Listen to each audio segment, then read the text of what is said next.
You know him, you love him. It's finally time. Yes. Sean Kiracofe, back on the air. Volleyball season is here.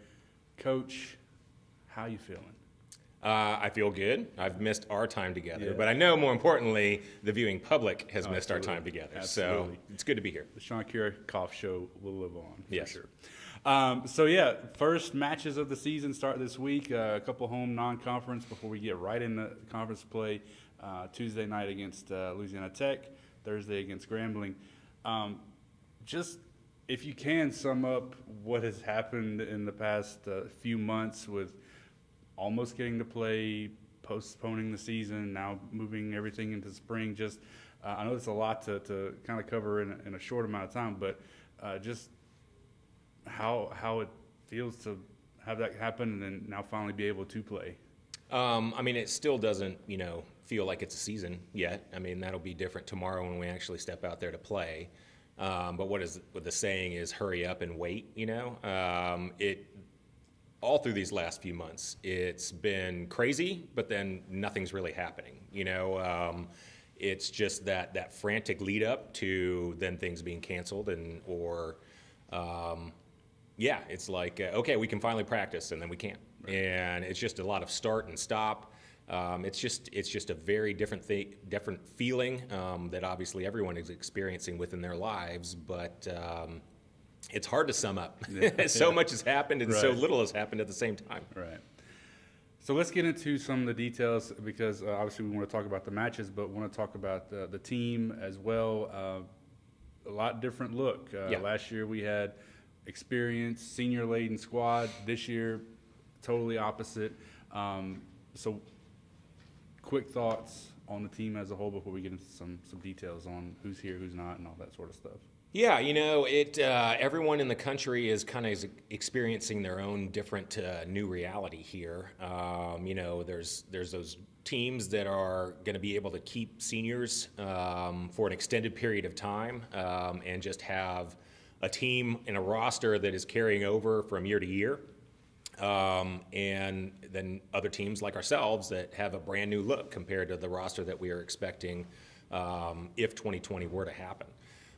So it is going to be a brand new group, a lot of people in new roles. Even the people that are in their same positions and returning just have different kind of expectations and responsibilities put on them because there aren't other players, playing next to them that just carry a certain different amount of, I'm going to give this amount of points or I'm going to block this many balls. That's now on other people's shoulders. So it is definitely going to be a different look out there. Yeah. Probably one of the biggest changes personnel-wise that fans will notice.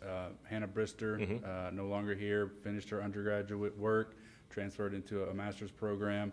I know losing her is big, but opportunity for somebody to step in to I don't want to say fill those shoes because you don't want to put that kind of pressure on somebody that just player of the year and all that sort of stuff. But who are you looking to try to, and what just if you want to before you get into that, thoughts on Hannah's just contribution to this program, what she meant. I mean, just had an amazing career. We thought that was going to be possible when we were recruiting her. Talked about that in the recruiting process of what we thought she was capable of doing, and she did it. So, I mean, that's just it's a great story, really, to see that potential and then for it to actually play out that way. It's no shock. I think anybody would, want to have that type of player stay on their roster. But she has moved on to play beach at LSU and is, no doubt, going to have a great career doing that as well. And that's kind of what I was touching on in my previous answer there is, so she provided a certain level of offense, which, drew the defense to her, which opened things up for other players and for other people to be productive without having necessarily the entire defense structure to stop them. So it's just going to be different, and everyone kind of moves around in their roles. And to relate it to football, it's like having the best slot receiver in the conference, but something happens injury-wise or what have you, and you got to move them to the outside. Now they're getting double coverage, and they're not going to put up the same numbers that they might have if they were able to stay in that slot role that they're used to. So that's going to be across the board. Everyone's just kind of moving up in what they have to produce.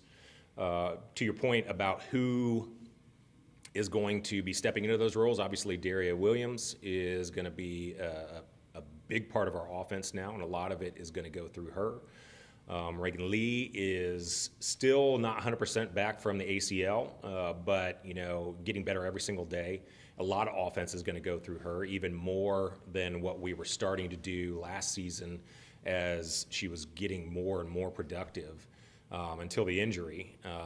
She's going to be able to see a lot of that. And then there's going to be a lot of young players that have to jump in, and there is no easing into it. You're there. Yeah. One of those other young players that played a lot last year and expect to a lot from this year, and taking over and kind of continuing the lineage of, if you want to call it libero, you might can with I do call it that. Channing and Megan last year, but Haley stepping into that libero position this year. What are your expectations for her? And Keely Arneson before her. Yes, exactly. Yeah. So Haley's going to be fantastic.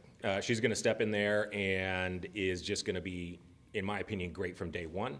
And with that said, there's a lot of different people around her defensively, and a lot of new people that are having to kind of figure out how to fit within our defensive scheme. So I think she's going to put up great numbers, but then she's also going to be asked to maybe cover a little bit more of the court than we would normally hope. And that's only just because people are just growing into their roles. But once that starts to kind of settle down as we get into the season, I think when we're going to be able to refine what she has to do, I mean, she's going to be fantastic. And then, so we've kind of covered a lot of the returners. You mentioned Daria, Reagan, Haley, Bryce as well, back going to play a big part of the team this year. A lot of newcomers as well, a couple of transfers, a few freshmen as well that I know you're going to be expecting a lot from too. Right. We are definitely have a small roster going into this season, and I mean, everyone is going to contribute.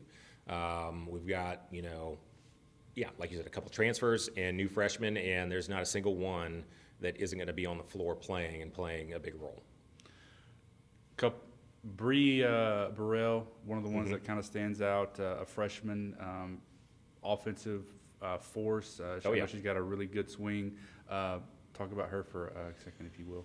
I mean, physically, she's going to be able to match up with anyone in the conference from day one. And when things work out, it looks fantastic. But, I mean, there's definitely, that learning process between, any attacker and their setters of just that timing and being comfortable of knowing who's going to be where and when things are going to work out. So, I mean, yeah, I can't say it again. I mean, when it all works out timing-wise, because we've sped things up a little bit compared to last year with our new setters, and when it works, it's fantastic. But like any freshman, there's going to be errors and a learning process through it, and so it's being able to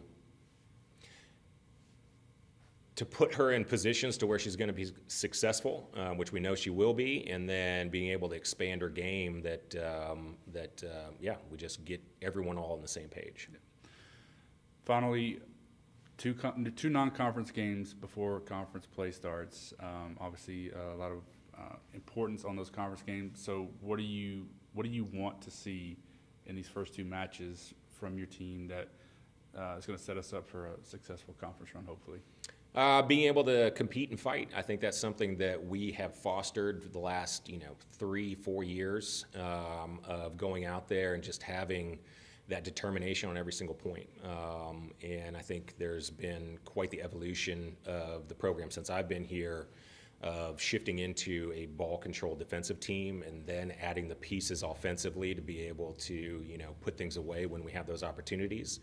And while that still is what we expect to see on the floor as a coaching staff, like we've already talked about, it's a brand new group and there's a lot of new people standing next to each other. And so it's not going to be perfect from day one, but to see them go out there and fight for every point and to have that kind of intensity that we've come to expect, is something that we're looking forward to this week. All right, Coach. Thanks so much. There's certainly a lot more we could have covered, but timing, we got to get out of here. So, thank you. Best of luck. We'll talk to you again next week. All right, thank you.